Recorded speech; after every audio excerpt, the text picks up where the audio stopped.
I dreamed about Ray Charles last night, and he could see just fine.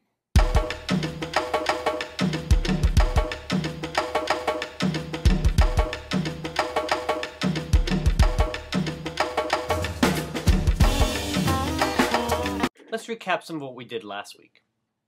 During last week's class, we focused on some classic mid-19th century fiction at the beginning of the period when the short story emerged as a recognizable genre.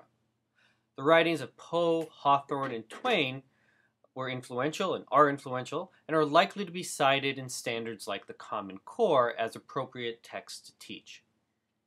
Because of the period in which they were written, they also have demanding vocabulary and sometimes antiquated word usages that pose a challenge for contemporary students.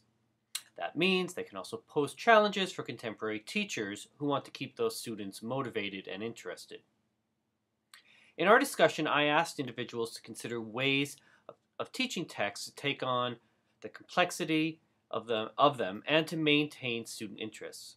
People gave a range of answers, but in the notes I took, a few themes emerged. First, one recurring theme was that of remedial readers and textual complexity. Now, by definition, remedial readers struggle with complex text. So when these texts are introduced in the classroom, well, guess what happens? These students struggle, right?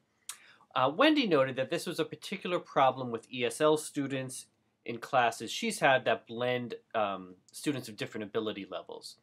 And Kyle and Carrie said that this had been a challenge they had faced as well. Kyle noted that his district focuses on a gradual release of responsibilities model, which I thought was a nice way of marking a recognition of the challenges of teaching textually complex material while trying, at least by the end of a year, to avoid scaffolding. A second theme was that good content matters. I suspect that one of the reasons Poe has remained a staple in secondary classrooms is not that his theory of the short story and its unity of effect is so invigorating for students, but really because his stories are so creepy that they remain compelling. So students are willing to put up with difficult diction just to figure out if the guy is really going to brick his frenemy in and let him die that way.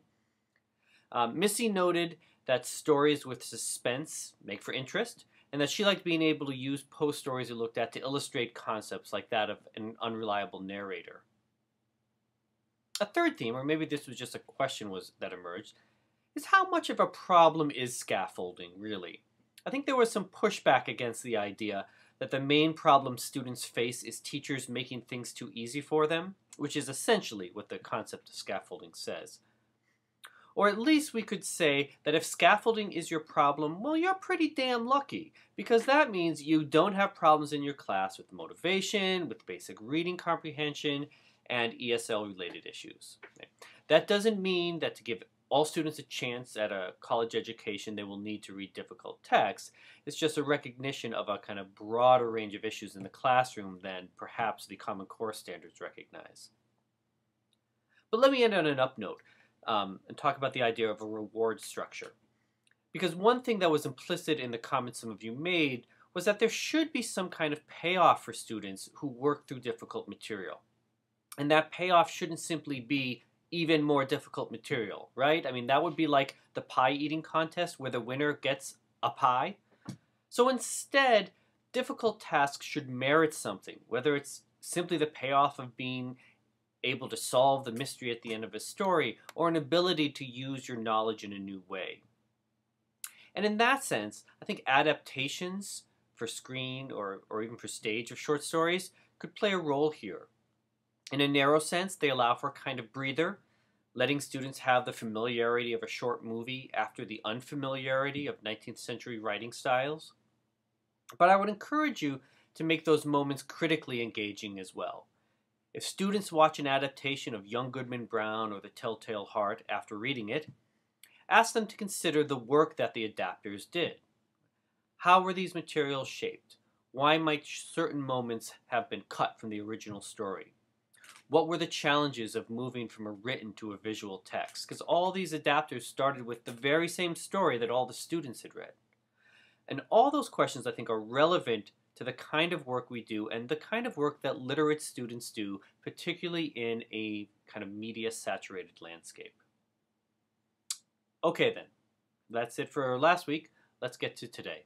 Well, I found him in Pensacola in a trailer in the sand.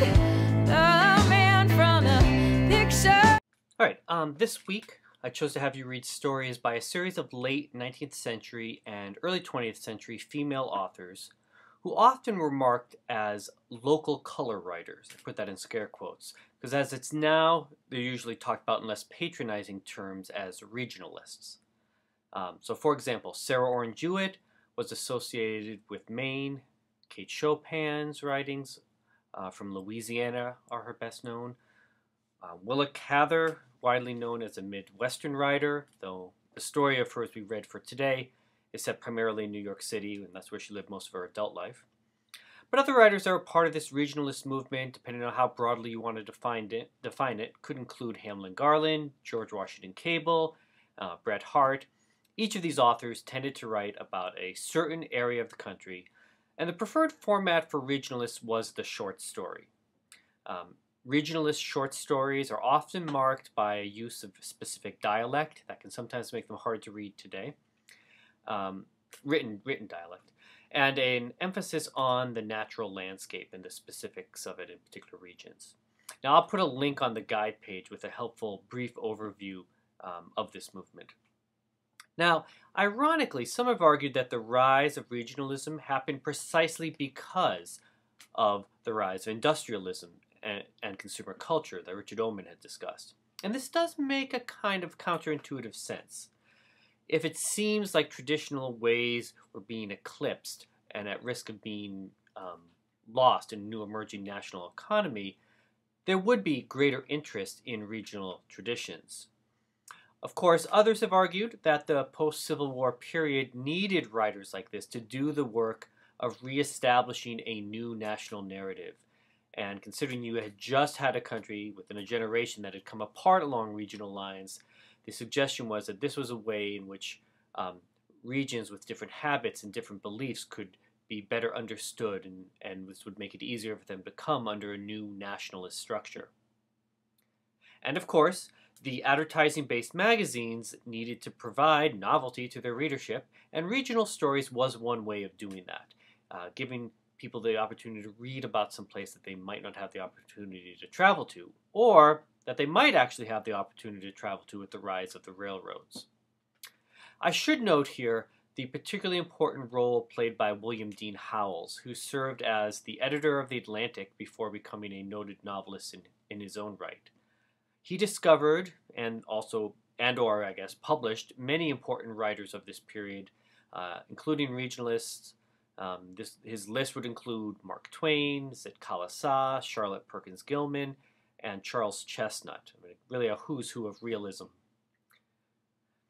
Okay, now, one last thing. Regionalism offered a path to publication in a field that at the time was not otherwise necessarily welcoming of women writers or writers of color. But by being an expert on a specific locale or a specific ethnic group, otherwise marginalized writers were able to carve out a place where their work could be read and appreciated. And then what we'll be doing in class on Wednesday will be looking in much more detail at a series of these stories by 4 writers, and then talking about some ways in which we might be able to use them in the classroom. You said just let